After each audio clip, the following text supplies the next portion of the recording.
पिछले video lecture में हम लोगों ने पढ़ा था फोटो इलेक्ट्रिक इफेक्ट के बारे में। तो फोटो इलेक्ट्रिक इफेक्ट क्या होता है तुम्हारा कि जब किसी इलेक्ट्रॉन को, किसी फोटोन को जब हम लोग इसको देख सकते हैं एक कैथोड ट्यूब पर लाते हैं, एक फोटोन को मतलब कि लाइट को यहाँ पर ले आएंगे, तो लाइट को यहाँ से एक ओपनिंग दे दो जहाँ से लाइट फॉल करेगा, लाइट विजिबल लाइट यहाँ फॉल किया, तो यहाँ पर क्या होगा, तुमको यहाँ से इलेक्ट्रॉन का इमिशन होगा।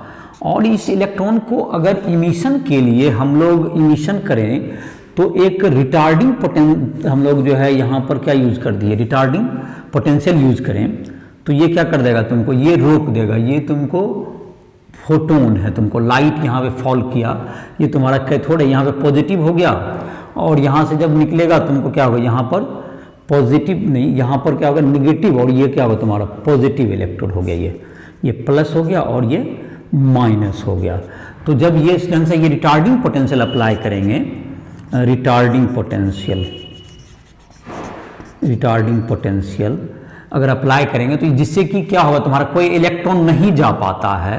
तो अगर रिटार्डिंग पोटेंशियल अगर ई भी हो जाए, जिससे कि अगर ई भी इज इक्वल टू क्या हो जाए, K E max kinetic energy max of electron, जो के ई मैक्स मतलब maximum kinetic energy photo electron, इसके इक्वल हो जाए, तो इस भी को हम लोग कहते हैं स्टॉपिंग पोटेंशियल। क्या कहलाएगा, स्टॉपिंग पोटेंशियल। और ये एक्सपेरिमेंट किया गया था किसके द्वारा, आइंस्टीन के द्वारा।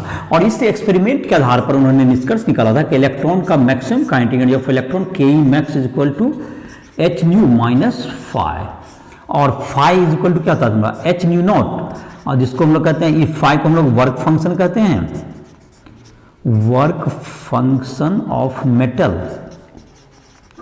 और न्यू नॉट हो गया तुम्हारा थ्रेशोल्ड फ्रीक्वेंसी। तो ये तुम्हारा हो गया, ये तुम्हारा था इसका फोटो इलेक्ट्रिक इफेक्ट का। तो इस पर हम लोग कुछ क्वेश्चंस देख लेते हैं, एक आध क्वेश्चंस देख लेते हैं छोटा सा, और एनसीईआरटी बुक में भी क्वेश्चन दिया हो तुम उसको भी बना सकते हो, एक्सरसाइज में भी है, उसको सॉल्व करोगे, और भी किसी जगह पे तुम सॉल्व करना चाहते हो तो सॉल्व कर सकते हो। मैं कुछ क्वेश्चन यहाँ पे ऐसे बताता हूँ एक दो एग्जाम्पल ग्रुप में, तो इसको मिटाते हैं। ये तुम्हारा फिगर माइंड में होगा, पिछले लेक्चर में ही बताए थे, तो इसको मिटाते हैं।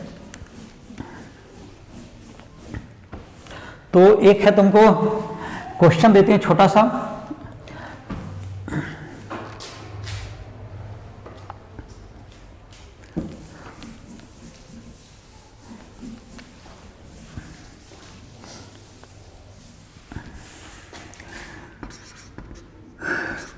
calculate the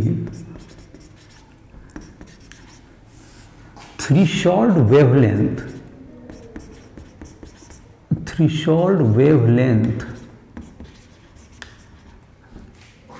of metal with work function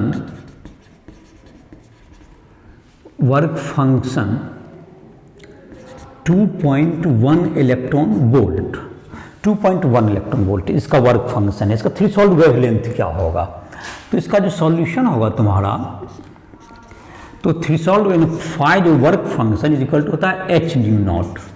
तो एच न्यू नॉट को क्या लिखते हैं, phi is equal to H C by lambda nought. तो थ्रेशोल्ड वेवलेंथ हो गया, तो लेमडा नॉट इक्वल टू क्या हो गया, एच सी बाय फाई।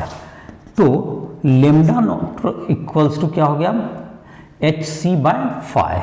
तो h इंटू सी कितना हो गया तुम्हारा 6.626 इंटू 10⁻34 इंटू 3 इंटू 10⁸, और बाय हो गया तुम्हें 2.1, ये तो जूल में हो गया तुम्हारा, ये तुम्हारा 2.1 है इलेक्ट्रॉन वोल्ट में, तो 1.6 इंटू 10⁻19, और ये मीटर में अब आ गया तुम्हारा।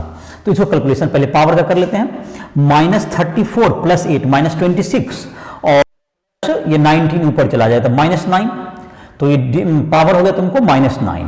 अब डिजिट की बात करते हैं, तो ये 2.1 है और 3 से ये कैंसिल आउट हो जाएगा तो 0.7 हो गया।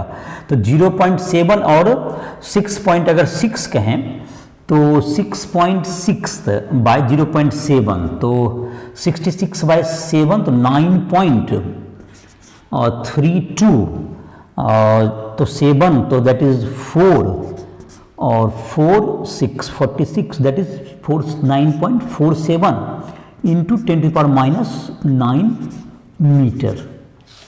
तो that's equals to 9.47 nanometre. 9.47 nanometre इसका थ्रेशोल्ड वेवलेंथ होगा। इससे कम वेवलेंथ का नहीं आना चाहिए, इससे मतलब कि ज़्यादा वेवलेंथ का नहीं आना चाहिए। ये मैक्सिमम वेवलेंथ है।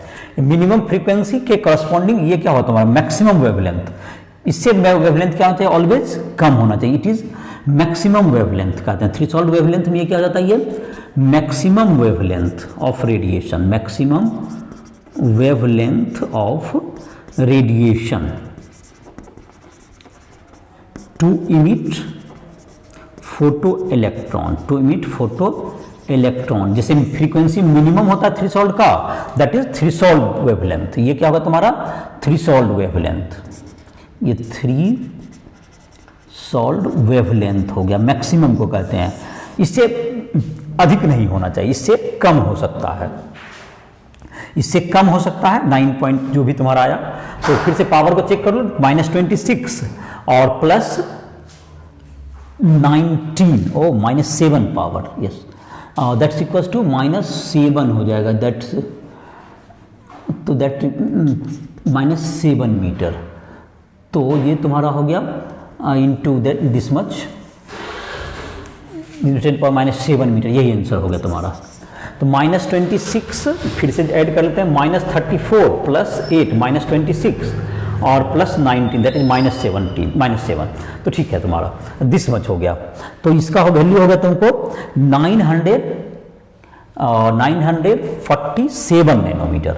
इसको अगर करना चाहेंगे तो कितना हो गया आंसर 947 नैनोमीटर। यहाँ पर लिख देते हैं 947 नैनोमीटर ये तुम्हारा हो गया। तो ये तुम्हारा 947 नैनोमीटर। तो ये तुम्हारा हो गया इसका वैल्यू। तो इससे कम का हो सकता है। इससे विजिबल लाइट का जो रेडिएशन का वेवलेंथ होगा 350 से लेके 750 तक होता है 750। उससे ज़्यादा भी थोड़ा सा उससे कम रखिए किसी भी लाइट से आ जाएगा। तो इसके तुम कर सकते इसको। अब है तुमको दूसरा क्वेश्चन देते हैं।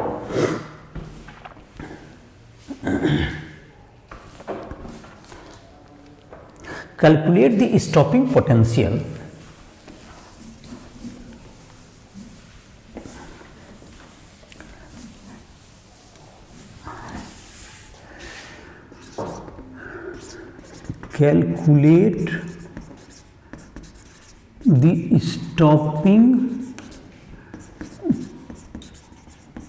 potential of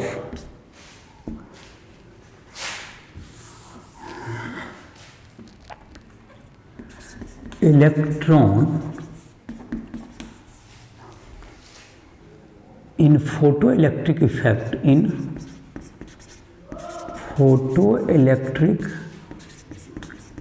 effect having work function of metal is 1.9 electron volt. इसका स्टॉपिंग पोटेंशियल क्या होगा देखो। जैसे स्टॉपिंग पोटेंशियल आइंस्टीन का जो फॉर्मूला है तुम्हारा के मैक्स इक्वल्स टू क्या होता है तुम्हें h/nu - phi। तो के मैक्स जो होगा तुम्हारा E × V के बराबर होता है और that's equals to hc/λ work function of the metal is इतना दिस में electron volt and a light of wavelength 400 nanometre fall on the metal. ये तो डाटा दिया ही नहीं गया। When light of wavelength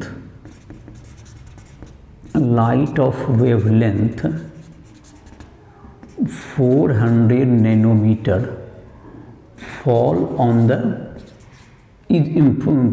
on cathode. Cathode पे कितना का 400 मीटर का वेवलेंथ आ रहा है। चलो तो तुम्हारा क्या हो गया, ई भी इक्वल्स टू क्या होगा तुम्हारा, ये एच सी बाय लेमडा हो जाएगा। ई भी इक्वल्स टू तुम्हारा जो हो गया के मैक्स का वैल्यू हो गया ये तुम्हारा काइनेटिक एनर्जी जो मैक्सिमम हो गया, that's equals to H nu minus phi. H nu को क्या लिख सकते हैं हम लोग, H C by lambda minus phi. तो ई भी इक्वल्स टू क्या होगा तुमको 6.626 इंटू 10⁻−34 इंटू हो गया तुमको 3 इंटू 10⁸ और 400 नैनोमीटर 400 नैनोमीटर का लाइट आ रहा है इस पर इंटू नैनोमीटर। तो जाहिर है कि इसको अगर इलेक्ट्रॉन वोल्ट यूनिट में लेंगे तो वोल्ट तुमको डायरेक्ट आ जाएगा उसका। तो हम जाए इसको किस में कन्वर्ट करते हैं, इसको इलेक्ट्रॉन वोल्ट में कन्वर्ट करेंगे, जूल से हमको इलेक्ट्रॉन वोल्ट में कन्वर्ट करेंगे, इतना ईवी हो गया माइनस ये भी 1.9 इलेक्ट्रॉन वोल्ट में दिया हुआ है, तो फाई का वैल्यू रख दिया हमने, तो ये आ जाएगा 3.1 इलेक्ट्रॉन वोल्ट के about minus 1.9 electron volt is equal to 1.2 electron volt, 1.2 electron volt. तो stopping potential is equal to 1.2 volt, 1.2 volt ये आंसर होगा तुम्हारा। तो ये 1.2 वोल्ट का अगर स्टॉपिंग पोटेंशियल यूज करेंगे तो क्या हो जाएगा तुम्हारा, ये स्टॉप कर सकते हैं हम लोग। तो इस प्रकार से क्या कर सकते हो तुम, इस तरह के क्वेश्चन को फार्मूला बैठा करके तुम फार्मूला के आधार पर बना सकते हो, जो कि एग्जाम्पल में भी दिया हुआ, कुछ एक्सरसाइज में भी दिया हुआ है, तुम उसको बना सकते हो। और जो भी दिक्कत हो तुम हमसे संपर्क कर सकते हो राइफल ऐप के माध्यम से। राइफल ऐप को प्ले स्टोर से डाउनलोड करो, उसमें जिसमें भी दिक्कत हो रहा है क्वेश्चन को हमसे संपर्क कर सकते हो। कभी किसी को भी अगर प्रॉब्लम आ रहा है पढ़ने में तो वो कांटेक्ट कर सकता है। राइफल ऐप में तुमको जेईई मेंस के, जेईई मेंस, जे एडवांस, इन सब क्वेश्चन, नीट के क्वेश्चन मिल जाएंगे। उसमें नोट्स भी हैं, तुमको जो बोर्ड की तैयारी करना चाहते हैं बोर्ड के लिए जो है नोट्स भी उपलब्ध हैं। और तुम्हारा जो है तुमको जो भी जिसको दिक्कत है स्टूडेंट को हमसे संपर्क भी कर सकता है उस ऐप के माध्यम से। राइफल ऐप को प्ले स्टोर से डाउनलोड करो और हमसे संपर्क कर सकते हो। तो इसी के साथ आज हम लोग जो एक नया टॉपिक स्टार्ट करने जा रहे हैं, फोटोइलेक्ट्रिक इफेक्ट का कुछ क्वेश्चंस वगैरह तुम प्रैक्टिस करो, जहाँ दिक्कत हो संपर्क करो। तो आज हम लोग एक टॉपिक स्टार्ट करते हैं, बोर्स थ्योरी ऑफ, जैसे कि हम लोगों ने एटम के बारे में पढ़ा था, जो हम लोग का एटम का जो चल रहा था, जिसमें कि हमने दो मॉडल पढ़ा था, थॉमसन मॉडल ऑफ एटम और रदरफोर्ड मॉडल एटम। और बोर थ्योरी के पढ़ने के लिए कुछ जो जरूरी जानकारी थी वो मैंने कुछ लिया इसका, जिसका कि आगे किस प्रकार से इसको एक्सप्लेनेशन में काम आएगा, इसको हम आगे डिस्कस करेंगे। तो अभी हम लोग बोर्ड थ्योरी को स्टार्ट करने से पहले कुछ बोर्ड थ्योरी के जो तुमको दिए हुए तुम्हारे जो कि केमिस्ट्री का जो कि बुक है एनसीईआरटी का, जो हमारा सिलेबस भी है केमिस्ट्री के लिए, तो उसमें जो है बोर्ड थ्योरी को जो में फार्मूलाज दिए हुए हैं, एनर्जी, रेडियस, इन सब इलेक्ट्रॉन के, तो उस फार्मूला को कैसे डेराइव किया है, इसको डेरिवेशन उसमें नहीं दिया गया है। तो मैं चाह रहा हूं कि उसका डेरिवेशन ही मैं कर दूं, तो उसके लिए तुमको कुछ जानकारी जो चाहिए मैं उसे पहले दे देता हूं, जो कि फिजिक्स में तुम क्लास 12 वगैरह पढ़ोगे, कुछ क्लास 11 में, तो वो तुमको मैं जानकारी कुछ दे देता हूँ कुछ फार्मूला की, उसके बाद हम लोग डेरिवेशन भी कर लेंगे। कूलम्स फोर्स, दो चार्ज अगर रखा हुआ है Q1 और Q2 एक दूसरे से r डिस्टेंस पर सेपरेटेड हैं, तो इसके बीच में जो कूलम्स फोर्स होते हैं, इलेक्ट्रिक फोर्स जो कि अट्रैक्शन रिपल्सन का फोर्स सुनता होगा, अगर अपोजिट है तो क्या करेगा, अट्रैक्ट करेगा, और सेम टाइप के चार्ज हैं तो अपोजिट है तो अट्रैक्ट करेगा, और सेम अगर नेचर के होते हैं प्लस प्लस या माइनस माइनस तो रिपेल करता है। तो फोर्स कितना होता है, तो इलेक्ट्रिक फोर्स जो होता है इसके बीच में, जिसको हम लोग कूलम फोर्स भी कहते हैं, इलेक्ट्रिक फोर्स बिटवीन चार्जेज, जिसको हम लोग किस नाम से जानते हैं, कूलम फोर्स के भी नाम से, electric force between the charges, जो कि अट्रैक्ट कितना फोर्स, जैसे अभी तक पढ़ते आए होंगे, अगर ये फॉर्मूला नहीं पढ़ा है तो इसके बारे में पढ़ते होगा कि इतना अट्रैक्ट करता है, रिपेल करता है, ये मैं फोर्स बता रहा हूँ। इसको पढ़ते हैं 1/4πε0 Q1 Q2 by R square. ये कांस्टेंट होता है, तुमको ये वैक्यूम में रखा हुआ है जहां पर कुछ भी नहीं हो, तो इसको कहते हैं कांस्टेंट को वैल्यू कहते हैं इसका। Epsilon nought is equal to कहलाता है तुमको permittivity of vacuum, permittivity of vacuum, और Q1 Q2 क्या हो गया, charges.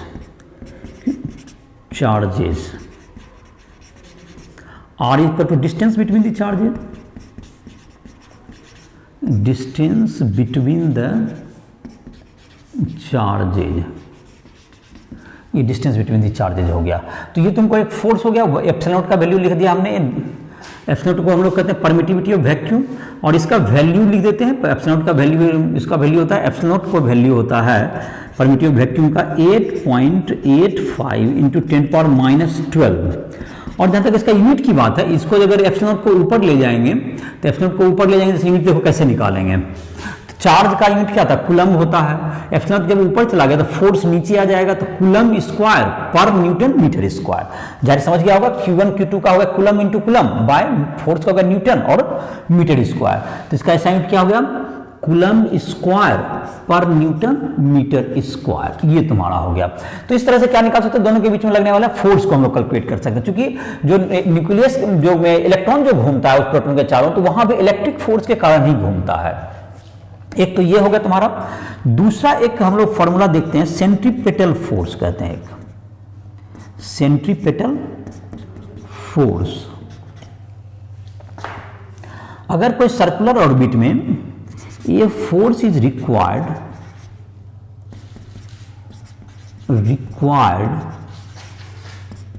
To revolve a particle in circular motion, a particle in circular motion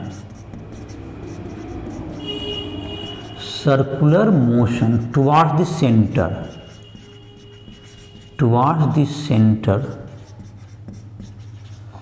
which is called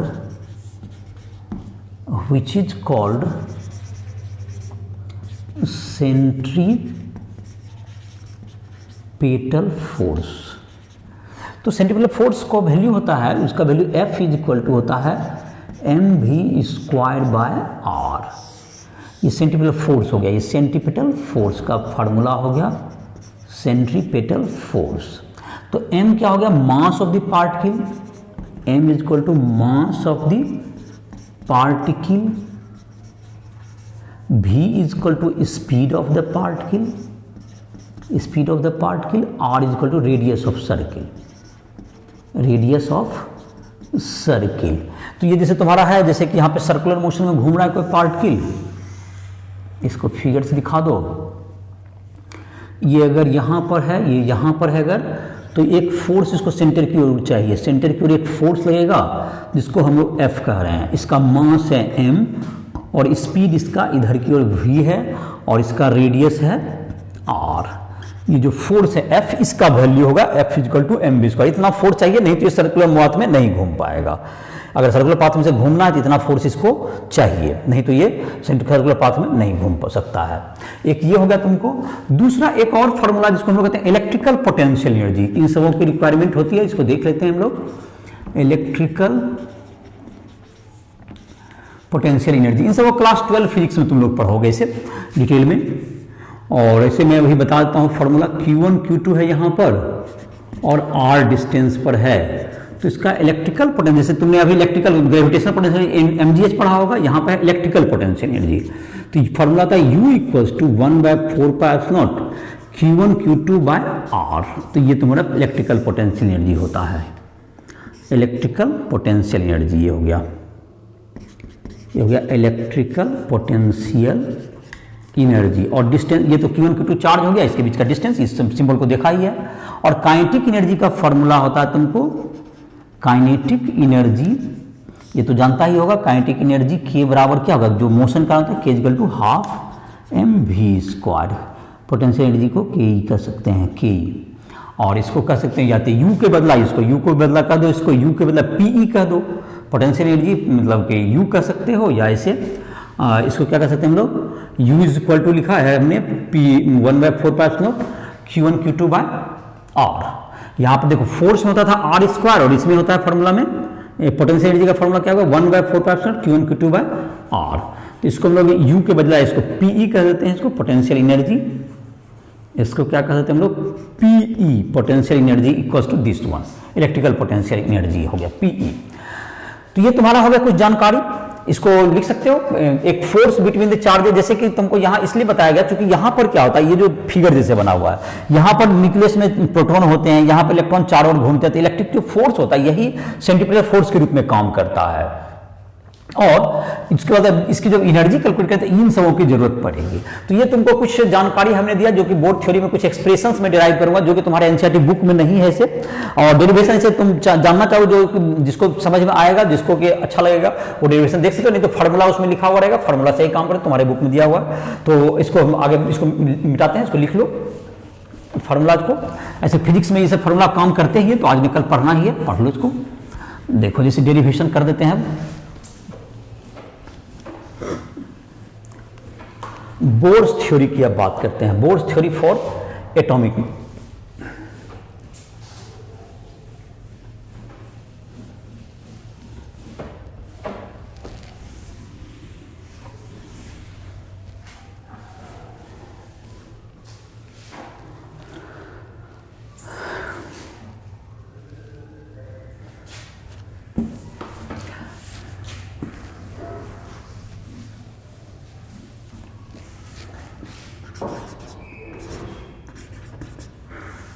bore theory.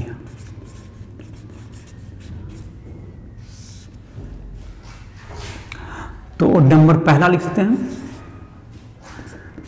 The electron revolves around the nucleus in fixed orbit, in fixed orbit. The electron does not emit radiation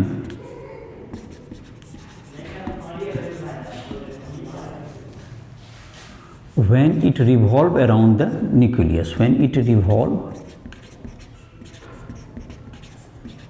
around the nucleus, ये around the nucleus, nucleus के चारों ओर जब electron घूमता है तो इस स्थिति में क्या करता है, वो अपनी एनर्जी को नहीं छोड़ता, जैसा कि कहा गया है। तो ये बल्कि फिक्स्ड ऑर्बिट में घूमते रहता है, जिसको हम लोग स्टेशनरी ऑर्बिट भी कहते हैं।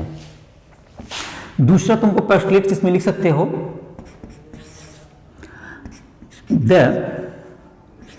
Angular momentum of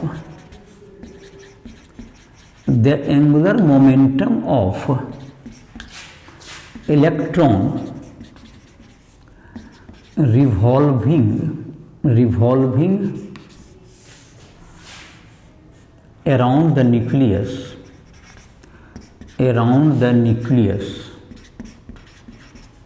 is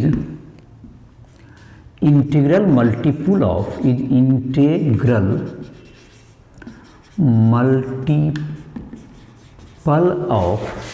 h/4 pi. h/4 का इंटीग्रल मल्टीपल होता है, जहां पर जिसको हम लोग मैथमेटिकली लिखते हैं mvr equals to nh/2 pi. m equal to क्या होगा, mass of electron,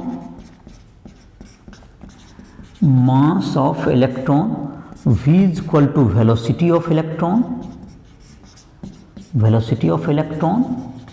r equal to radius of orbit.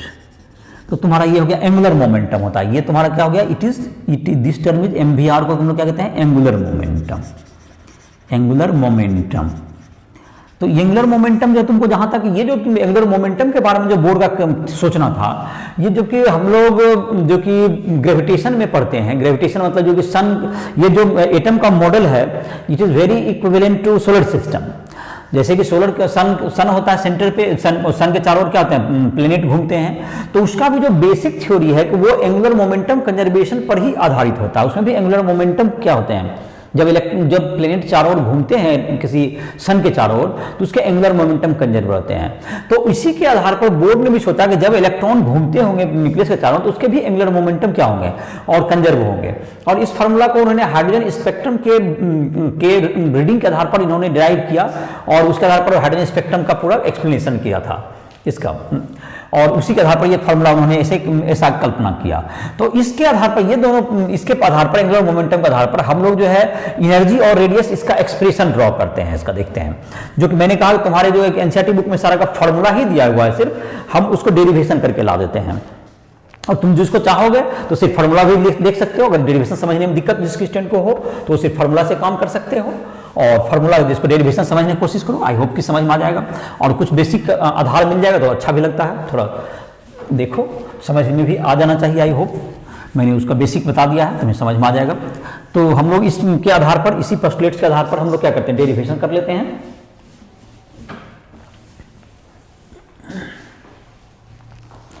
Expression for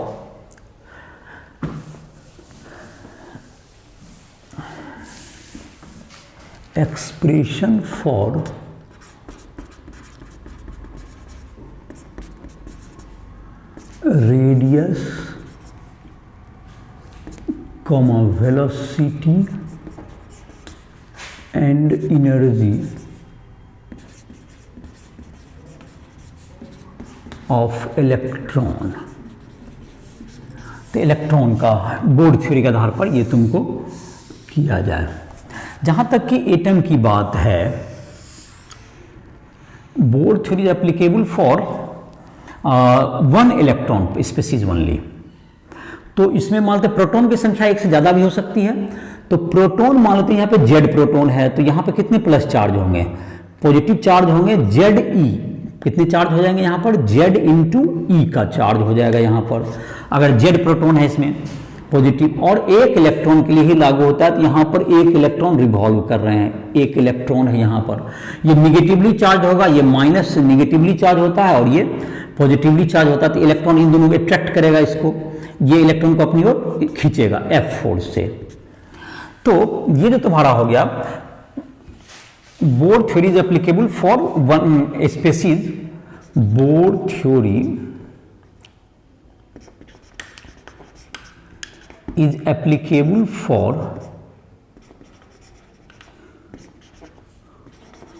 one electron species। तो ये तुमको वन इलेक्ट्रॉन ही रहना चाहिए। तो इलेक्ट्रॉन सिर्फ यहाँ पे एक है, वन इलेक्ट्रॉन स्पीसीज। जैसे कि हाइड्रोजन एटम, H एटम हो गया, H एटम He प्लस, जिसमें कि दो इलेक्ट्रॉन होता है तो एक निकाल दिया गया, या Li plus plus, Be beryllium 3+, so on etc। तो सिर्फ इन सबों के लिए ही ये एप्लीकेबल होता है। तो जिसमें कि एक इलेक्ट्रॉन हो, प्रोटॉन की संख्या एक से ज्यादा हो सकती है। जैसे हीलियम हो गया तो He+ है, He+ में He में दो इलेक्ट्रॉन होता है, दो प्रोटॉन होता है, तो He एटम में एक इलेक्ट्रॉन निकाल देते, एक बचा। लिथियम में अगर दो इलेक्ट्रॉन आप निकाल दें तो एक इलेक्ट्रॉन बचेगा। इन सबों में ये लागू होता है। तो चलिए तो अब हम लोग देखते हैं, एक इलेक्ट्रॉन है तो इसके बीच में जो अभी हमने बताया था कि इसके बीच में कितना फोर्स लगेगा। फोर्स का जो तुम्हारा था, एक अगर इलेक्ट्रॉन का मास m है, इसकी स्पीड v है, तो हम लोगों ने अभी पढ़ा था कि तुमको क्या लगेगा, mvr = nh/2π। अभी मैंने देखा था कहां से, ये बोर्ड पोस्टुलेट्स, ये बोर्ड के एजम्पशन से, बोर्ड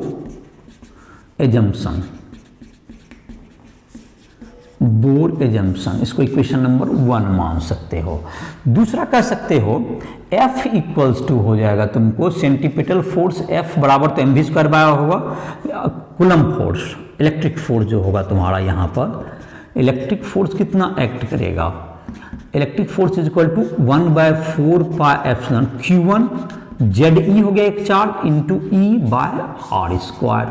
और ये कूलम्ब फोर्स, ये जो इलेक्ट्रिक फोर्स है, ये सेंटीपिटल फोर्स प्रोवाइड करेगा। It provides this the electric force provides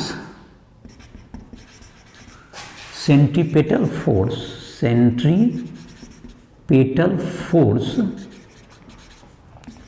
mv²/r। तो इसका मतलब हो गया कि mv²/r इक्वल्स टू क्या हो गया, 1/4πε Z E square by R square, इसको 2 नंबर इक्वेशन कहो। अब इन दोनों में देखें, इस इक्वेशन 1 में है M we are equal to N H by 2 pi, H Planck constant है, एन तो नंबर ऑफ ऑर्बिट है, एन क्या होगा तुम्हारा, एन इसमें क्या हो जाएगा एन एच बाई 2 पाई, उसका इंटीग्रल मल्टीपल होता है M we are equal to N H by 2 pi. तो एन जहां पे क्या कहलाता है, ये नंबर ऑफ ऑर्बिट कहलाता है, एन तुम्हारा हो गया नंबर ऑफ ऑर्बिट है, एच प्लैंक, तो इसमें मास ऑफ इलेक्ट्रॉन को पता ही होता है कितना 9.11 × 10⁻31 kg, जिसका वेलोसिटी और रेडियस नहीं पता है। यहां भी यही दोनों अननोन है, तो 2 इक्वेशन, दोनों इक्वेशन को हल सॉल्व करके हम लोग क्या कर सकते हैं, इसका वैल्यू निकाल सकते हैं।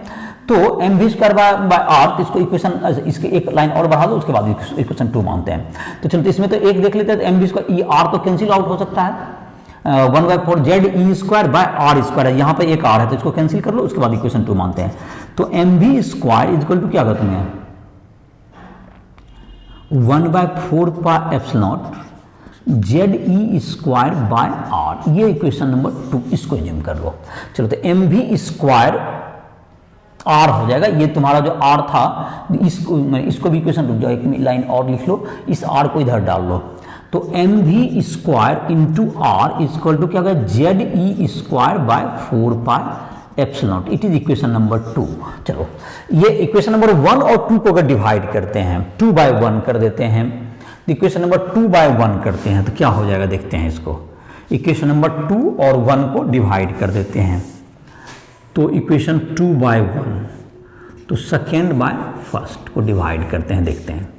तो सेकेंड में है तुमको M we square R by M we are बराबर क्या हो गया Z E square by 4 pi epsilon into N H into 2 pi, तो 2 पाई से ये कट जाएगा, तो ये तुमको एम वी स्क्वायर बाय, यहाँ पे तो भी बच गया तुम्हारा, भी एम वी स्क्वायर, तो भी इक्वल्स टू कितना होगा तुम्हें, v इक्वल्स टू हो गया तुम्हें Z E square by 4 pi epsilon है into N H into 2 pi, तो 2 पाई और 4 पाई क्या होगा, कट गया तुम्हारा, तो Z E square by 2 epsilon not an H. तो ये जो v का जो एक्सप्रेशन आया तुम्हारा Z E square by 2 epsilon N H, Z E square by 2 epsilon N H, तो इसमें अगर वैल्यू हम लोग इसको, तो एक्सप्रेशन में तो आगे यूज करेंगे हम लोग इसी वैल्यू को, लेकिन अगर इसमें वैल्यू डाल दें हम लोग Z E square by 2 epsilon N H, तो इसमें किसका किसका वैल्यू डाल सकते हैं, जेड ई स्क्वायर, ई का वैल्यू कितना 1.6 × 10⁻19, ई का वैल्यू कितना रख सकते हैं इसमें 1.6 × 10⁻19 कूलम ई का वैल्यू होता है, एच का वैल्यू होता है तुम्हारा कितना प्लैंक कांस्टेंट 6.626 × 10⁻34 जूल सेकेंड, इसको रख सकते हैं हम लोग। और एन तो नंबर ऑफ ऑर्बिट के आधार पर होगा, तुमको एच का वैल्यू हो गया जेड स्क्वायर बाय, जेड तो एटॉमिक नंबर है तो वो तो वेरी करेगा, तो इसमें अगर वैल्यू रखेंगे तो इसका भी का वैल्यू आ जाएगा 2.1 × 10⁻6 metre per second into Z by N, ये इक्वेशन 1 हो, इसको तुमको ये एक रिजल्ट हो गया तुम्हारा, ये रिजल्ट के रूप में याद रख सकते हो इसको, v का वैल्यू 2.1 × 10⁻6 जेड बाय एन, तो ये तुम्हारा वैल्यू हो गया। अब इसमें क्या कर सकते हैं, put the value of v in equation 1 में रख दो, इक्वेशन 1 में रख देते हैं m we are equal to N H by 2 pi, तो जेड का वैल्यू हम लोग रख देते हैं, put value of v in equation 1, put value of v in equation 1, तो एम वी आर बराबर एन एच बाई 2 पाई था, तो r बराबर क्या है तुम्हें n H by 2 pi m v, तो v का वैल्यू रख देते हैं n H by 2 pi into m, और v का वैल्यू कितना है तुमको z E square into 2 epsilon not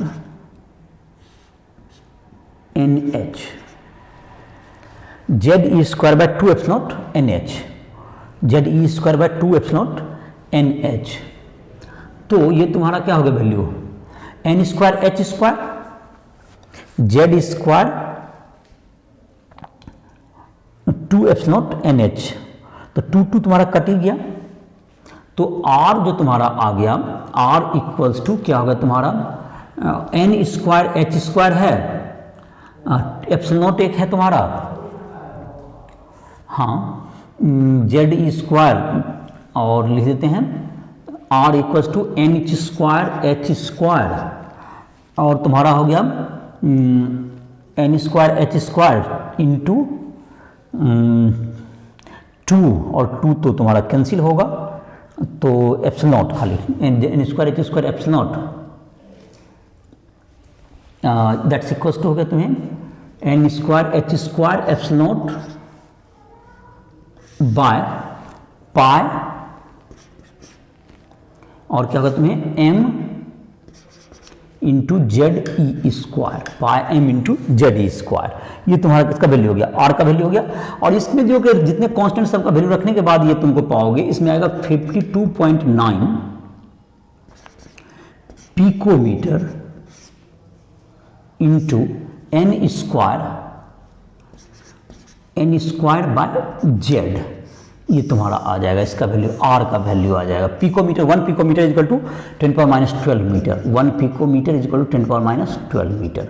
तो ये तुम्हारा इसका वैल्यू आ गया, r का वैल्यू आ गया, और किसका वैल्यू आ गया तुम्हें, v का एक्सप्रेशन आ गया तुम्हें। तो r का वैल्यू कितना हो गया तुम्हें, epsilon not an square h square by pi m Z E square. तो चलो इसका वैल्यू हो गया, और v का वैल्यू हो गया, वहां पर हो गया तुम्हें, v का वैल्यू याद रख लें, v का वैल्यू को यहां पर जरूरत पड़ेगी तुम्हें, v का वैल्यू हो गया तुम्हारा Z E square by Z E square, तो इसको मिटा सकते हैं, इसको v का वैल्यू तुमको यहां पे याद कर सकते हो, इसका वैल्यू तुम्हारा ये फार्मूला ग्रुप में यहां वैल्यू है, और ऐसे जहां तक कि v का इसमें वैल्यू का बात है, तो यहां पर v का वैल्यू यहां एक्सप्रेशन है तुम्हें कितना हो गया, जेड ई स्क्वायर बाय तुम्हारा क्या हो गया 2 epsilon not an H, Z E square by 2 epsilon not an H, इसको याद कर सकते हैं। इसका वैल्यू हम लोग यूज करेंगे आगे के एक्सप्रेशन में जब एनर्जी का, तो रेडियस और वेलोसिटी तुम्हारा तो अभी आ चुका है, रेडियस और वेलोसिटी इन दोनों का फॉर्मूला याद कर सकते हो। और तुम्हें अब हम लोग क्या निकालेंगे, एनर्जी निकालेंगे। तो एनर्जी निकालने के लिए एक्सप्रेशन में तुमको और थोड़ा सा जगह खाली करना होगा, तो इसको मिटा देते हैं। एनर्जी में 2 तरह की एनर्जी होगी, एक पोटेंशियल एनर्जी और क्या होगा तुम्हारा काइनेटिक एनर्जी। इन सबों को नोट कर सकते हो, इसको कुछ चीज को मिटा दे रहे हैं। तो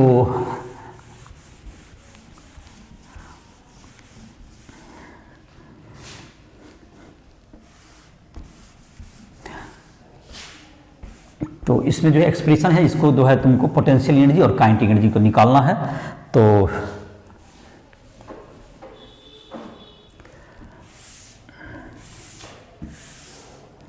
पहले निकालते हैं काइनेटिक एनर्जी। तो काइनेटिक एनर्जी बराबर क्या होता है, हाफ एम वी स्क्वायर। तो हाफ एम, वी का वैल्यू क्या है तुम्हारा, वी का वैल्यू है z E square by 2 epsilon not an h, 2 epsilon N h का होल स्क्वायर। तो जेड स्क्वायर ई 4 हो जाएगा, और 2 इंटू 4 इसका होल स्क्वायर करेंगे तो 8 हो जाएगा ये तुम्हारा। तो दैट्स इक्वल्स टू 1/8, और m है यहाँ पर तो 2 एप्सिलॉन, तो ये तुम्हारा हो गया हाफ m होगा यहाँ पर 1/8 m, और होगा Z square E4 by Z square E4 by क्या होगा तुम्हारा एप्सिलॉन नॉट का स्क्वायर, एप्सिलॉन का square n square h square, epsilon का square n square h square, that यही तुम्हारा एक्सप्रेशन आ जाएगा।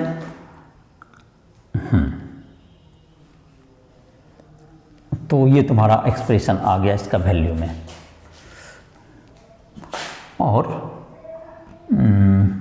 जहाँ तक कि v का वैल्यू में था तुम्हें हाफ एम वी स्क्वायर में 2 पाई भी था यहाँ पर ना, तो यहाँ पर क्या चीज़ वैल्यू रख देंगे, यहाँ पर पाई रख देंगे, यहाँ पर 2 एम, हाँ m we r 4 pi slot, हाँ 2 पाई, तो ठीक है, ये तुम्हारा पाई तो कैंसिल आउट हो गया, ठीक है। तो अब है तुम्हारा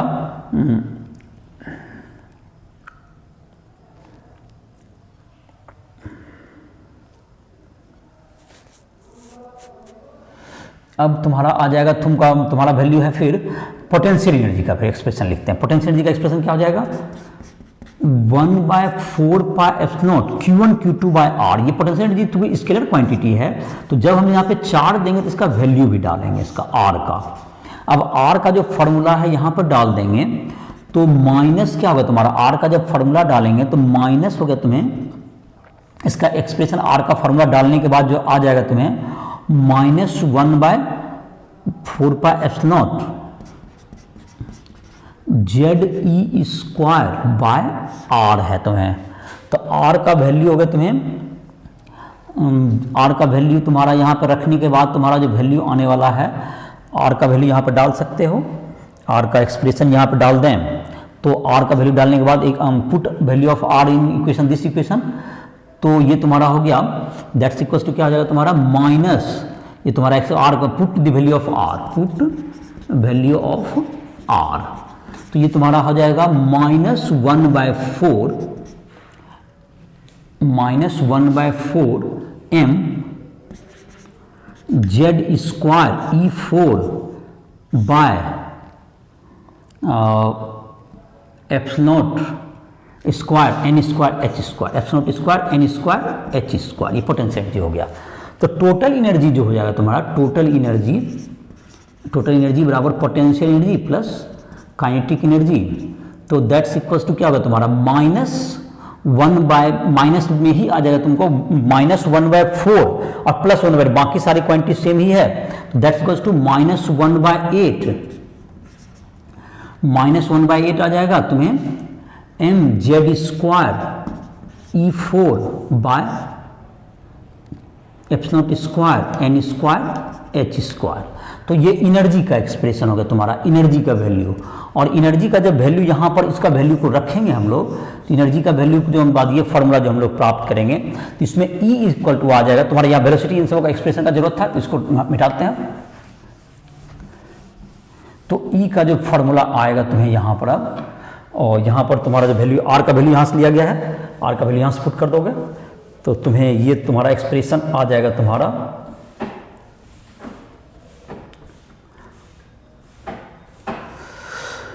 तो E इक्वल्स टू आ गया तुम्हें कितना आ जाएगा, E equal to -2.18 into 10⁻⁻18 joule और इंटू क्या होगा तुमको Z square by n square. ये तुम्हारा एनर्जी का ये फार्मूला आ जाएगा टोटल एनर्जी का।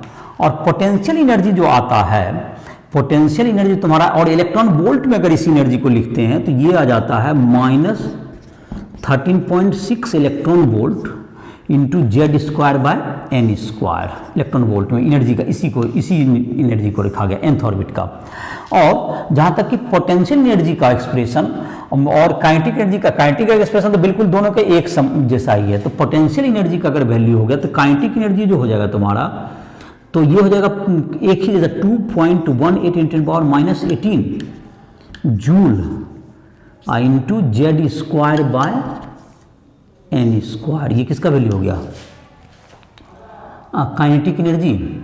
और पोटेंशियल एनर्जी का वैल्यू हो जाएगा -2 into 2.18 into 10⁻⁻18 joule into Z square by n square. ये होगा तुम्हें तो Z square by n square. तो ये होगा तुम्हारा वैल्यू। तो इसको वैल्यू लिख सकते हो, सबको फार्मूला को तुम इसमें नोट कर सकते हो वीडियो को रोक करके।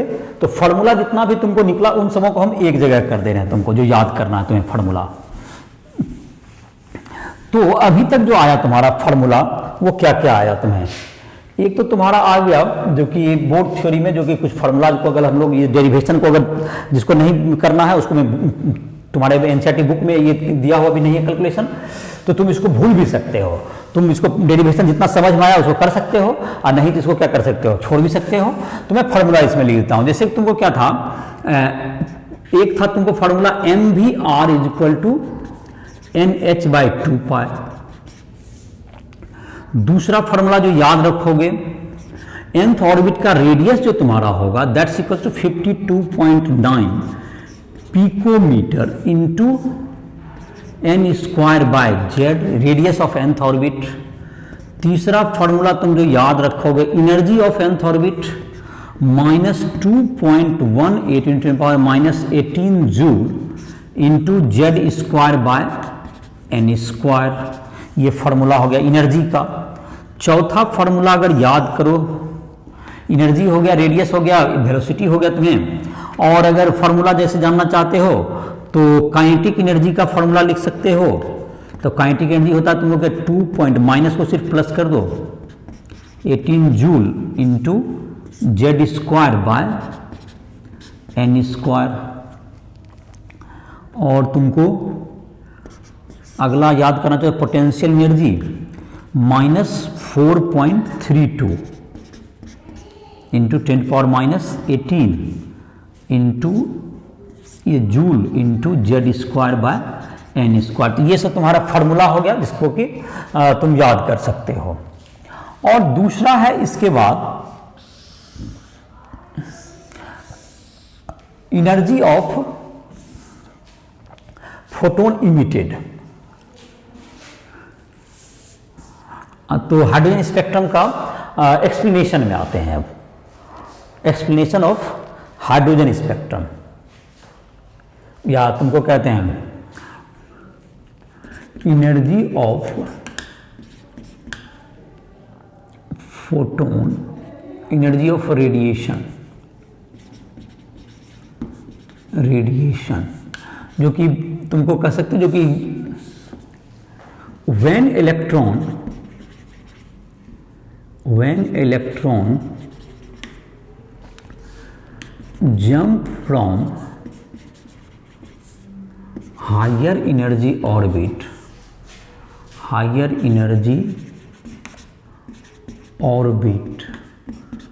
to lower energy level,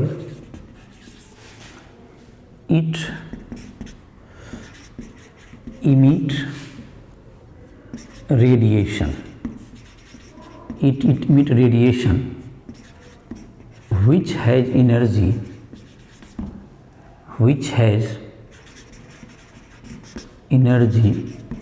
equal to difference of energy of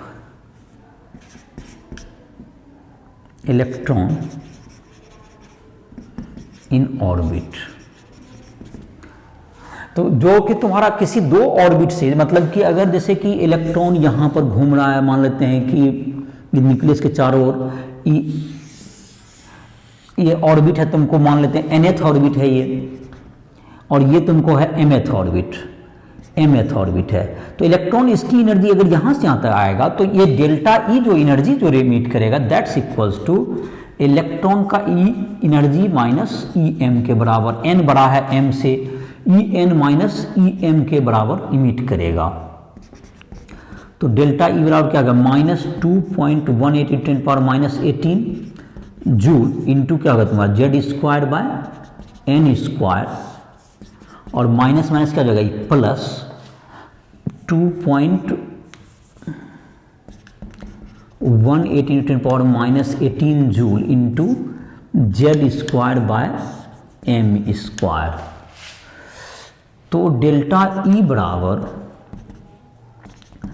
2.18 joule into क्या होगा तुम्हारा 1/m² माइनस 1/n²। तो इतना का एनर्जी ये क्या करेगा, इमिट करेगा। और फोटोन की जो एनर्जी होती है उसको हम लोग क्या लिख सकते हैं, hc/λ के इक्वल भी लिख सकते हैं। तो इसको हम लोग अगर hc/λ लिख दें दैट्स इक्वल टू क्या होगा 2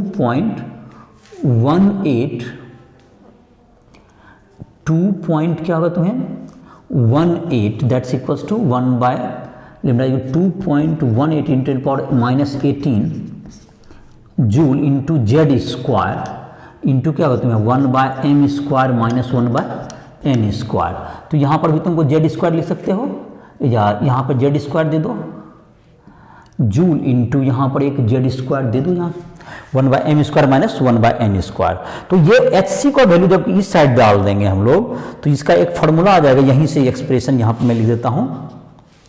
तो ये एक्सप्रेशन आ जाने वाला है, HC का वैल्यू नीचे चला जाएगा तो 1/λ इक्वल्स टू आ जाएगा, HC का वैल्यू पुट कर देंगे तो 1.097 × 10⁷ पर मीटर यूनिट आ जाएगा HC का भाग देने पर, into Z² into 1/m² minus 1/n²। इस फार्मूला को याद रख सकते हो, 1/λ। इसको 1/λ को लोग वेव नंबर भी कहते हैं।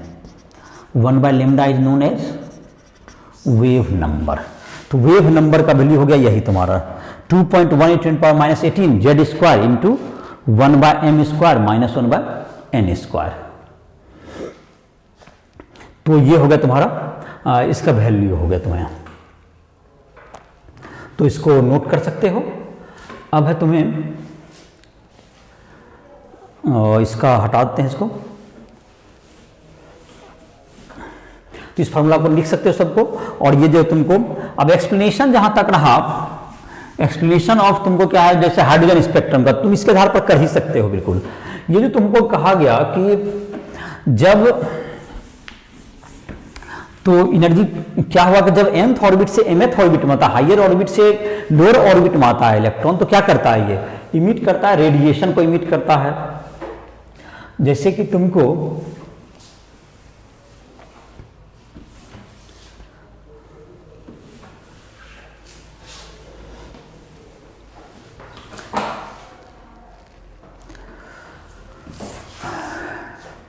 तो mth orbit to nth orbit में आएगा तो रेडिएशन को इमिट करेगा।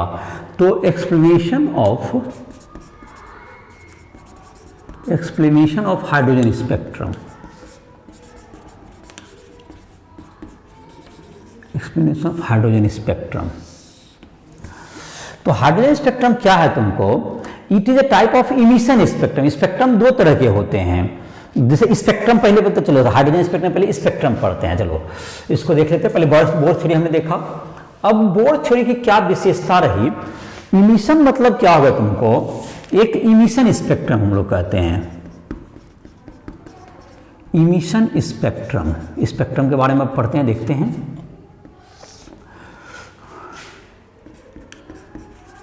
When a matter is heated, when a matter has given energy, it emit radiation,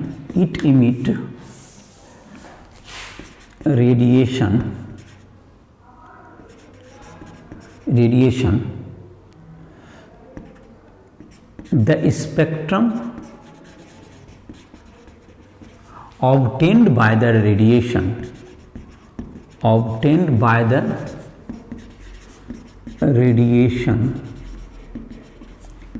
is called emission spectrum,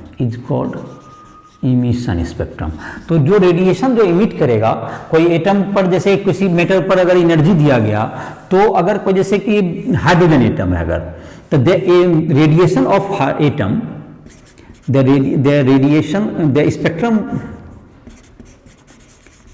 spectrum of atom is line spectrum, मतलब line के रूप में दिखेगा, ये चमकता हुआ। जैसे लाइन के रूप में, जैसे कि एक इमिशन स्पेक्ट्रम, जैसे कि एक मान लेते हैं हाइड्रोजन एटम है, ये कौन सा एटम हो गया, H एटम। इसको अगर एनर्जी दिया गया, एनर्जी सप्लाई किया गया, एनर्जी सब तरफ से दिया गया, एनर्जी गिवन, तो इसमें जो इससे क्या होगा, यहाँ से कुछ रेडिएशन निकलेगा। क्या निकलेगा, यहाँ से रेडिएशन निकलेगा। और इस रेडिएशन को जब हम लोग एक इसकी यहाँ पर क्या कहेंगे, प्रिज्म से गुजारेंगे, तो प्रिज्म से गुजारेंगे तो यहाँ पर जब स्क्रीन पर देखेंगे हम लोग, स्क्रीन पर, तो यहाँ पर कुछ ब्राइट लाइंस दिखाई पड़ेंगे। क्या दिखाई पड़ेंगे हम लोग, कुछ ब्राइट लाइंस। यहाँ पर क्या होंगे, ब्राइट लाइंस दिखाई पड़ेंगे, ब्राइट लाइंस तो दिखाई पड़ेंगे। तो ये लाइन स्पेक्ट्रम ऑफ क्या होगा, हाइड्रोजन एटम। ये तुमको ये बनाएगा तो ये क्या बनाएगा, line spectrum of hydrogen atom बनेगा। तो इसे हम लोग कहते हैं हाइड्रोजन का स्पेक्ट्रम कहते हैं। तो यही बात, it is a type of emission spectrum. और जबकि ये हाइड्रोजन एटम को दिया गया, यहां से एनर्जी दिया गया, तो ये एनर्जी रेडिएशन इमिट किया, रेडिएशन जो इमिट करेगा इसको क्या किया गया, प्रिज्म से गुजारा गया, तो सारे रेडिएशन क्या हो जाएंगे, कुछ इसमें विजिबल भी हो गए, कुछ नहीं विजिबल भी रेडिएशन दिखाई पड़ते हैं। तो ये तुम्हारा था। और अगर इसी को जैसे कहते हैं एक एब्जॉर्प्शन स्पेक्ट्रम होता है। एब्जॉर्प्शन स्पेक्ट्रम क्या होता है कि जब एब्जॉर्प्शन स्पेक्ट्रम, जबकि कुछ मानते हैं कि कुछ रेडिएशन यहाँ पे कंटिन्यूस रिस्पेक्ट, किसी कोई मैटर है यहाँ पर रेडिएशन फॉल किया गया, कंटिन्यूस स्पेक्ट्रम, कंटिन्यूस रेडिएशन डाला जाएगा, तो इसमें सम रेडिएशन इज एब्जॉर्ब्ड, तो यहां पर जो है some radiation is absorbed, some radiation is absorbed by the matter, और तो यहां पर जो स्पेक्ट्रम प्राप्त होगा, यहां पर जो पर्दा पर अब जो स्पेक्ट्रम मिलेगा ये एब्जॉर्प्शन स्पेक्ट्रम होगा, क्योंकि यहां पर कुछ जो पर्टिकुलर जिसको कि ये तुमको एब्जॉर्ब कर लेगा वो यहां नहीं दिखाई पड़ेगा। तो अगर यही चीज हम लोग हाइड्रोजन के बारे में बात करें तो ये जो ऑब्टेन होगा ये तुम्हारा जैसे कि सन से लाइट आता है, सन से लाइट आता है, तो सन से जब लाइट निकलेगा यहां पर तो ये बिल्कुल कंटिन्यूस सारे वेवलेंथ आ रहे हैं, लेकिन जब किसी मैटर में पड़ेगा तो ये कुछ रेडिएशन को एब्जॉर्ब कर लेंगे, तो उसके जो क्या होगा। और ये जो इसमें ये देखा जाता है कि जब कोई जितना जो जिस रेडिएशन को वो इमिट करता है कोई मैटर, उसी रेडिएशन को एब्जॉर्ब करता है वो। तो जैसे सन के रेस्पेक्ट में, सन में देखेंगे तो ये क्या होगा, तुम्हारा एक लाइन स्पेक्ट्रम प्राप्त होगा। अगर ये एटम है तो ये लाइन स्पेक्ट्रम ही ऑब्जर्व होगा, और मॉलिक्यूल है तो ये बैंड के रूप में होता है। तो ये अगर मॉलिक्यूल एटम में तुम्हारा हो गया क्या चीज, लाइन स्पेक्ट्रम, एटम का स्पेक्ट्रम क्या होगा, लीनियर होता है, लाइन स्पेक्ट्रम होता है एटम का, और मॉलिक्यूल का स्पेक्ट्रम जो होता है ये बैंड के रूप में होता है, पट्टी के रूप में होगा, बैंड स्पेक्ट्रम। तो ये बैंड स्पेक्ट्रम होगा लाइन का, किसका, मॉलिक्यूल का। और ये जैसे जो रेडिएशन को ये इमिट करता है उसी रेडिएशन को ये एब्जॉर्ब करेगा। जैसे सन के लाइट में भी ये देखते हैं हम लोग, सन के एटमॉस्फेयर में जो भी चीज, यहां पे सन से अगर रेडिएशन आ रहे हैं, सन से आया तो यहां पर सन से तो सारे रेडिएशन आ रहे हैं। जब यहां पर जो हम लोग देखते हैं तो यहां पर कुछ क्या मिलेगा, यहां पर कुछ रेडिएशन को मैटर जब यहां पे आएगा, कुछ मैटर इसे यहां पर पड़ेगा तो ये एब्जॉर्प्शन स्पेक्ट्रम प्राप्त होगा, यहां से एब्जॉर्प्शन स्पेक्ट्रम। तो जब इसका स्टडी किया जाता है तो ये पाया जाता है कि यहां पर वही सब रेडिएशन गायब होते हैं जो कि हाइड्रोजन एटम या हीलियम एटम, इन सबों के एटम जो स्पेक्ट्रम होते हैं वो यहां नहीं दिखाई पड़ेंगे। तो इसको हम लोग फ्रॉनहोफर लाइंस कहते हैं, जो कि डार्क लाइंस के रूप में दिखाई पड़ेगा। जब हमको इसको प्रिज्म से पास कराएंगे इस रेडिएशन को तो ये क्या होगा, तुमको कुछ लाइंस गायब मिलेंगे जो कि कॉरस्पॉन्डिंग हाइड्रोजन, हीलियम, इन सब एटम के होते हैं, हाइड्रोजन एटम, हीलियम एटम, ये सब होते हैं सन में, ये पता चल जाता है। इसका मतलब ये जो स्पेक्ट्रोमेट्री है इससे हम लोग किसी भी जगह पर यह स्टडी कर सकते हैं कि कौन सा एलिमेंट वहां प्रेजेंट है, चूंकि वो एक पर्टिकुलर कैरेक्टरिस्टिक वेवलेंथ को क्या करते हैं, एब्जॉर्ब करते हैं। कैरेक्टरिस्टिक वेवलेंथ को कोई मैटर एब्जॉर्ब करते हैं और वही फिर क्या करते हैं, जब एनर्जी दिया तो उसी को इमिट करते हैं। तो इस प्रकार से किसी मैटर का ये बिल्कुल जैसे कि हम लोग का डीएनए फिंगरप्रिंटिंग होता है जिस प्रकार से, उसी प्रकार मैटर मटेरियल के लिए ये क्या होगा तुम्हारा, it is a type of identification कि ये सब अगर रेडिएशन को एब्जॉर्ब कर रहा है या इमिट कर रहा है, दैट इट मींस कि वो एटम वहां प्रेजेंट है या मॉलिक्यूल वहां प्रेजेंट है। H2O के भी अपने स्पेसिफिक रेडिएशंस होंगे। तो ये स्पेक्ट्रोमेट्री जो है किसी भी जगह पर मैटर को पहचानने में, मैटर को डिटेक्ट करने में काफी अहम भूमिका निभाता है। जैसे कि अगर मून पे हम लोग जाते हैं कि डिस्कवर करने के लिए कि वहां पर वाटर है या नहीं, तो वहां पर क्या करेंगे एक्सपेरिमेंट कि वहां पर कुछ रेडिएशन हम लोग डालेंगे और वही सब रेडिएशन अगर वहां पर मिले जो कि वाटर में एक एब्जॉर्ब या इमिट करते हैं, तो अगर बहुत सारा कंटिन्यूस स्पेक्ट्रम हमने रेडिएशन डाला तो जो रिफ्लेक्टेड स्पेक्ट्रम है अगर उसमें वाटर के एब्जॉर्ब होने वाले रेडिएशन गायब हैं, इट मीन्स कि वहां पर वाटर प्रेजेंट है। और ये काफी बड़ा पहचान होता है। जैसे मैंने कहा कि डीएनए फिंगरप्रिंटिंग जैसे एक किसी आदमी का, हर व्यक्ति का अलग है, उसी टाइप से जो कैरेक्टरिस्टिक जो वेवलेंथ वो इमिट करेगा कोई भी एटम वो अलग अलग होगा। और इसी के आधार पर बहुत से एलिमेंट की भी पहचान की गई। बहुत से एलिमेंट की जो डिस्कवरी हुई है उसमें ये जो स्पेक्ट्रोमेट्री है ये काफी अहम भूमिका निभाता है। तो आई होप कि तुम्हें इमिशन स्पेक्ट्रम समझ में आ गया। जब किसी को एनर्जी दिया जाएगा तो वो रेडिएशन इमिट करता है। अगर एटम होगा तो लाइन के रूप में रहेगा और मॉलिक्यूल होगा तो बैंड के रूप में निकलेगा। जब वही रेडिएशन जब कोई कंटिन्यूस स्पेक्ट्रम जैसे सन वगैरह से आ रहा है, जब वह मेटल रूप से गुजरेगा तो वही सब रेडिएशन को क्या कर लेंगे, एब्जॉर्ब कर लेंगे, तो वह हमको एब्जॉर्प्शन स्पेक्ट्रम प्राप्त होगा। तो अब जो बात रहा कि हाइड्रोजन स्पेक्ट्रम को कैसे एक्सप्लेन किया गया बोर्स थ्योरी के आधार पर। तो हाइड्रोजन स्पेक्ट्रम को एक्सप्लेन करना बोर्स थ्योरी के आधार पर कैसे एक्सप्लेन किया गया। Explanation of hydrogen spectrum on bourse theory. तो काफी आसान है, जब बहुत हद तक समझ में भी आ रहा होगा बात, मैं इसको क्लियर कर देता हूं और बहुत कम समय लगेगा। Explanation of hydrogen spectrum on bore theory. Bore theory, तो ये चीज क्या है, जब हाइड्रोजन एटम में कोई इलेक्ट्रॉन को एनर्जी दी जाती है तो वो कहां चला जाता है। एटम तो रहता है फर्स्ट एनर्जी स्टेट में, ये तुम्हारा फर्स्ट ऑर्बिट से कहां चला जाएगा, ये फर्स्ट ऑर्बिट से nth ऑर्बिट में चला जाएगा, किसी ऑर्बिट में जंप कर जाता है। ये तुमको फर्स्ट ऑर्बिट से दूसरी ऑर्बिट में चले जाते हैं। तो इस प्रकार क्या होगा तुम्हारा, ये अलग अलग तुमको, जबकि ये क्या करता है कि फर्स्ट ऑर्बिट से ये कहां चला जाएगा, फर्स्ट ऑर्बिट में है तुम इलेक्ट्रॉन होता है, फर्स्ट ऑर्बिट से दूसरे हायर ऑर्बिट में जंप कर जाते हैं, हायर ऑर्बिट में। लेकिन यहां पर ये स्टेबल नहीं होते, तो ये क्या करते हैं, एनर्जी लिबरेट करके ये इसमें यहां से फिर आना चाहते हैं। तो ये क्या करेंगे, फिर से समझो बात को, जब हमने एनर्जी दिया तो ये इलेक्ट्रॉन जो फर्स्ट ऑर्बिट से कहां जाएंगे, किसी हायर एनर्जी ऑर्बिट में जाएंगे। लेकिन कोई भी एटम लोअर एनर्जी स्टेट में स्टेबल होता है तो वो कहां लौटेगा, फिर से इसमें यहां लौटना चाहेगा, और इस प्रक्रिया में, इस प्रोसेस में क्या करेगा, रेडिएशन इमिट करेगा, और यही सब रेडिएशन क्या होते हैं, उसमें विजिबल होते हैं। तो इसका जो एक्सप्लेनेशन के बारे में हम लोग जो है तुमको क्या कहते हैं, ये वीडियो बड़ा हो रहा है तो इसको जो है अब नेक्स्ट लेक्चर में हम लोग इसका जो है स्पेक्ट्रम के सीरीज और स्पेक्ट्रम का फिर से इस बात को इसको दोहरा देंगे कि हाइड्रोजन स्पेक्ट्रम में क्या होता है। हाइड्रोजन स्पेक्ट्रम में क्या बोला मैंने कि एनर्जी को लेकर के इलेक्ट्रॉन कहां से हायर ऑर्बिट में, फिर लौटने, क्योंकि यहां पर अनस्टेबल होता है तो स्टेबिलिटी के लिए ये एनर्जी क्या करता है, फिर से इमिट करके यहां आना चाहता है। इस प्रक्रिया में वो रेडिएशन इमिट करता है, दैट इज कॉल्ड ये हाइड्रोजन स्पेक्ट्रम कहलाएगा, ये जो स्पेक्ट्रम प्राप्त होगा। तो ये तुमको जाहिर है कि इसको नेक्स्ट लेक्चर में हम लोग लेंगे। तो इसी के साथ इस लेक्चर को समाप्त करते हैं, इसका एक्सप्लेनेशन को, और इसके जो जितने भी जो थ्योरी, जितने भी सीरीज हैं, Lyman series, Balmer series, Paschen, Brackett, Pfund या हेम्फ्रे सीरीज, इन सबों को भी हम लोग उसमें देखेंगे। और एक्सप्लेनेशन तुमको इस जो भी डेरिवेशन अभी आज जो इस लेक्चर में कराया गया, डेरिवेशन ये तुम्हारे एनसीईआरटी बुक में दिया हुआ नहीं है, जहां तक समझ पाओ डेरिवेशन ठीक है, नहीं तो फार्मूला के आधार पर भी तुम क्वेश्चन को क्या कर सकते हो, बना सकते हो। तो इसका क्वेश्चन को तुम बनाने की कोशिश करोगे, एग्जांपल एक्सरसाइज इस समय दिया हुआ है, और जहां दिक्कत हो हमसे राइट ऐप के माध्यम से हमसे संपर्क कर सकते हो।